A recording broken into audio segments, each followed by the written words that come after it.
Hey guys, my name is Joe. I'm an occupational therapist and trainer, and I want to share with you guys what is occupational therapy. This is a question that I've gotten since I began the career in 2007. I didn't know what occupational therapy was, and it's actually evolved quite a bit. It started in the early 1900s, and it began with making crafts and helping people, especially out of the war and with disabilities and injuries.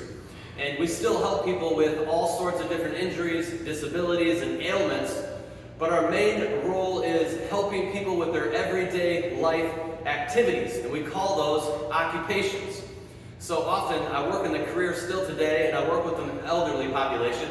I'll often get the phone call of saying, "What is occupational therapy? I don't need a job." And I laugh and I say, "Well, that's fine. If you don't need a job, I can help you find a job if you want as part of this," laughing, but my role is to assess and evaluate independence and safety with everyday living activities, what they need to do to take care of themselves, like bathing, dressing, meal preparation, being able to take out the trash, being able to vacuum their house. If they live alone, they got to be able to do laundry, all these everyday life activities that we take for granted.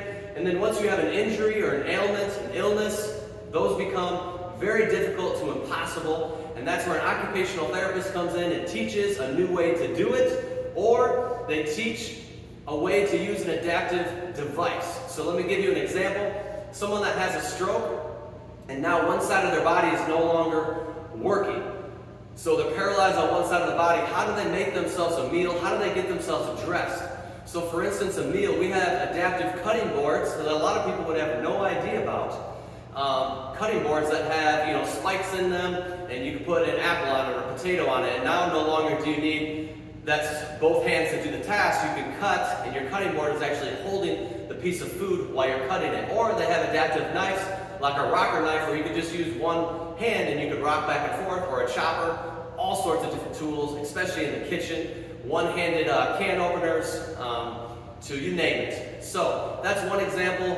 Getting dressed, we have tools. I showed you guys the sock aid. There's actually a sock aid for someone that only has one arm, and it's a rope that just connects itself in a loop, and you can use one arm to thread the sock. It's difficult, but you can do it. There's all sorts of different ways to do your tasks, and we teach those ways. Whether it's a cognitive problem or a physical problem, that's what occupational therapy focuses on. So I hope that helps you when someone asks you, or someone tells you they're an occupational therapist, or you're thinking about the career. We work from infants all the way to 100. I had a 106-year-old not too long ago, and he was still he recently did parachuting, and he was riding his bike around his neighborhood, and I got to do resistance exercises with him to help with his posture to help prevent falls, which is one of our main goals with the elderly population, preventing falls while they're doing everyday life activities, especially like the shower, for instance, or putting their pants on. So we got to work on balance to help prevent that and new ways and safer ways to do those activities.